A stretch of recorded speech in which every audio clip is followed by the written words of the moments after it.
வாழ்க்கையில் சந்தோஷம் தேடுகிறேன். මගේ ජීවිතයේ සතුටක් මම සොයනවා. யார் எனக்கு சந்தோஷம் தருவார்கள்? කවුද මට සතුටක් දෙන්නේ? எதை நான் செய்தால் நான் சந்தோஷம் அடையலாம்?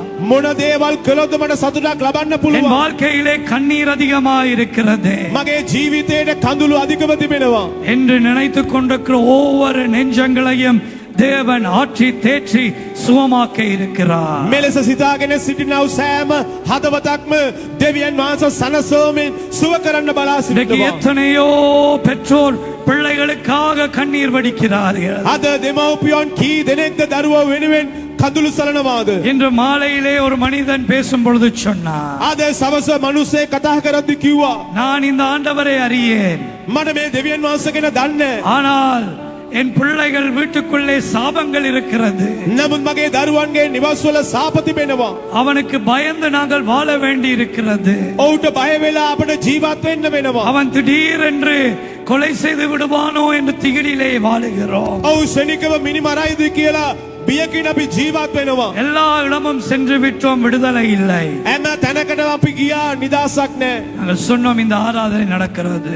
අපි කිව්වා මෙම දේවමයක් කරනවා. நாளை மாலை அழுத் மாவத்தை 401 அழுத் மாவத்தை வீதியிலே இயேசு ஜெபிக்கிறார் பணிமனையிலே நடக்கிறது. ඒට සවස 4 මාරට අංක 400ක අලුත්මාවත පාර ජේසු ජීවමානයි සභාවේදී පවත්වනවා. கூட்டிக் கொண்டு வா. එක් කරගෙන එන්න. வீட்டிலே சாபங்கள். නිවස්වල සාප. அழுதானந்த மனிதன். ඒකයි මනුස්ස ඇඬුවා. அந்த மனிதன் சொல்றான், என் பிள்ளைகளுடைய 2 பிள்ளைகளுடைய கால்களும் வேலை செய்கிறதில்லை. ඒ මිනිසයා කිව්වා මගේ දරුවන්ගේ පාද දෙකම ක්‍රියා කරන්නේ அவைகள் නැහැ. வீங்கிக் கொண்டே போகிறது. ඔවුන් දික් කරගෙනම යනවා. இதே வியாதி என் மனைவியை பிடிக்க தொடங்கி இருக்கிறது. මේ රෝගයම මාගේ භාර්යාව පීඩිත වෙනවා. பரம்பரை சாபங்களை கற்றுக் கொடுத்தோம். පරම්පරා සාප ගැන කියලා දුන්නා. அது எப்படிப்பட்ட சாபங்களா இருந்தாலும் அன்பர்களே, ඒක මොන වගේ සාපයක් වුණත් මිත්‍රවරුනි, நீங்கள் மெய்ப்பொருளாம் தெய்வத்தை தேடுகிற மாத்திரத்தில் සැබෑ වූ දෙවියන් වහන්සේව ඔබ සොයන අවස්ථාවක எல்லா சாபங்களையும் அவர் எங்கள் வாழ்க்கையை விட்டு நீக்கி விடுவார். සියලුම සාපවලුන් වහන්සේ අපගේ ජීවිතේ ඉවත් කරනවා. இன்னைக்கு பெற்றோர் பிள்ளைகளுக்காய் கண்ணீர் வடிக்கிறார்கள். பிள்ளைகள் பெற்றோருக்காய் கண்ணீர் வடிக்கிற காலம். අද දරුවෝ වෙනුවෙන් දෙමව්පියෝ කඳුළු සලන කාලය, ඒ වගේම දෙමව්පියන් වෙනුවෙන් දරුවෝ කඳුළු සලන කාලය. வறுமைகளும் கஷ்டங்களும் வரும் பொழுது දිලිඳුකම අමාරුකම් පැමිණේ. ஐயோ என் பிள்ளைகளுக்கு நாங்கள் என்ன செய்வோம்? අනේ මගේ දරුවන්ට මම මොනවද කරන්නේ? நான் வெளிநாடுகளுக்கு போகட்டும், මම විදේශ රටකට යන්නම්, நான் தூர இடங்களுக்கு போகட்டும் දුර තැන්වලට යන්නම්. என்று பெற்றோர் பிரிந்து போகிறார்கள். මෙලෙස දෙමව්පියෝ වෙන් වෙලා යනවා. பிள்ளைகள் பெற்றோருக்காக அழுகிறார்கள். දරුවෝ දෙමව්පියන් වෙනුවෙන් අඬනවා. பிள்ளைகள் பெற்றோருக்காக கண்ணீர் வடிக்கிறார்கள். දරුවෝ දෙමව්පියන් වෙනුවෙන් කඳුළු සලනවා. எப்பொழுது எங்கள் கண்ணீர் மாறும்? කවදද අපගේ කඳුල වෙනස් இந்த වෙන්නේ? கண்ணீருக்கு எப்பொழுது பதில் கிடைக்கும் අපගේ කඳුලට කවදද පිළිතුරක් ලැබෙන්නේ? என்று மனிதன் கலங்கி திரிகிறார். අද මිනිස්සයා කැළමෙනවා වූ ඒ මේ பிள்ளைகளை விட்டு போவதனால் பெற்றோர் அழுகிறார்கள். දරුවෝ අත්හැරලා යන නිසා දෙමව්පියෝ අඬනවා. பிள்ளைகளுடைய எதிர்காலங்களுக்காய் அழுகிறார்கள். දරුවන්ගේ අනාගතය වෙනුවෙන් අඬනවා. மது போதைகள் ஆட்சி செய்து கொண்டு வருகிறது தேசங்களிலே. අද දේශවලදී මත්ද්‍රව්‍ය පාලනය කරගෙන යනවා. 20 வீடுக்கு ஒரு பிள்ளை மதுவுக்கும் எல்லா போதை வஸ்துக்களுக்கும் அடிமையாய் இருக்கிறார்கள். ගෙවල් 20කට එක දරුවෙක් හැම මත්ද්‍රව්‍යයකටම සියලුම දේවල් වලට වාල් වෙලා ඉන්නවා. விடுதலை வேண்டும் அல்லவா? නිදාසක් ඕනේ නේද? அந்த விடுதலையை யாரால் தர முடியும்? එම නිදාස කාටද දෙන්න පුළුවන්? உங்கள் பணத்தால் வாங்க முடியுமா விடுதலையை? ඔබගේ මුදල් වලින් මිලදී ගන්න පුළුවන්ද? இல்லை. නෑ.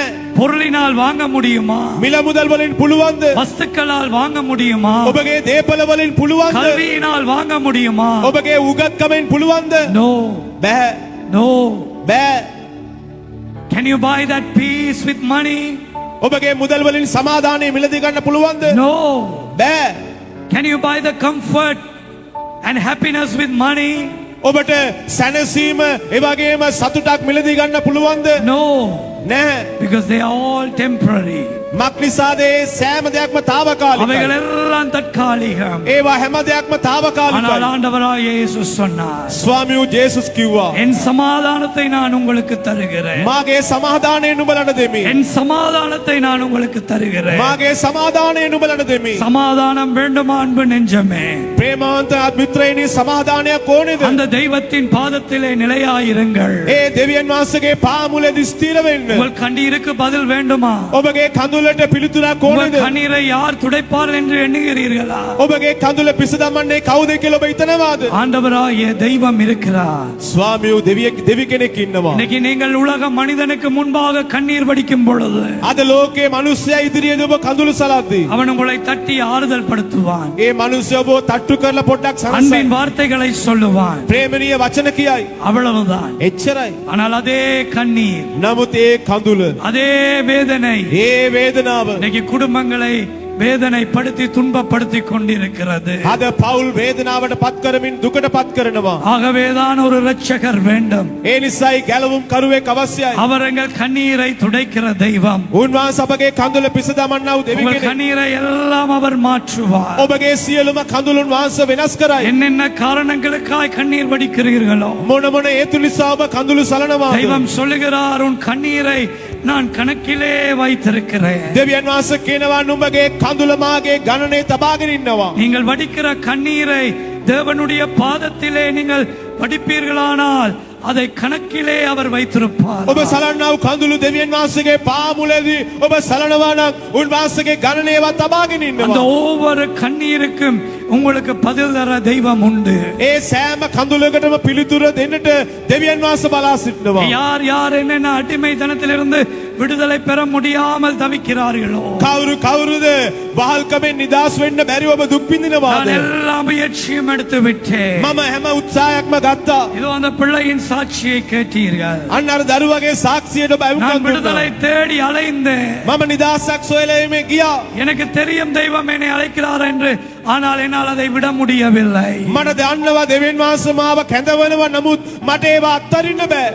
ஆனால் ஆண்டவர் ஒரு நாள் தொட்டார். නමුත් දවසක් දෙවියන් වහන්සේ අත ගැසුවා. ஆண்டவர் ஒரு நாள் அந்த பிள்ளையை ரட்சித்தார். දෙවියන් වහන්සේ දවසක් ඒ දරුවව අත ගැසුවා ගෙලුවා. அம்மையாரும் ஊழியர்களும் எப்பொழுதும் ஜெபிப்பார்கள். මෞතුමිය සේවකයන් හැම විටම යාඥා කරනවා. இன்னைக்கு ஒரு நல்ல மனிதனாக அந்த பிள்ளை ஊழியங்களை செய்ய வந்திருக்கிறார். අද යහපත් දරුවෙක් හැටියට ඒ දරුවා සේවය කරන්න ඇවිල්ලා ඉන්නවා. என்னென்ன காரணங்களுக்கு அடிமைத்தனம் எனக்கு விடுதலை வேண்டும் என்று நினைக்கிறீர்களோ, මොන මොන හේතු නිසා වාල්කම් වලින් මට නිදහසක් ඕනේ කියලා ඔබ හිතනවාද? இன்னைக்கு சில நல்ல பிள்ளைகளாய் நல்லவர்களாய் இருப்பார்கள். අද සමහර අය හොඳ දරුවෝ වගේ ඉන්නවා. ஆனால் இச்சைகளுக்கு அடிமையாய் இருப்பார்கள். නමුත් තෘෂ්ණාවට වාල් වෙලා ඉන්නවා. இச்சைகளுக்கு அடிமையாய் இருந்து எப்படி நான் விடுதலை பெற முடியும், யார் எனக்கு விடுதலை தருவார் என்று இருப்பார்கள்.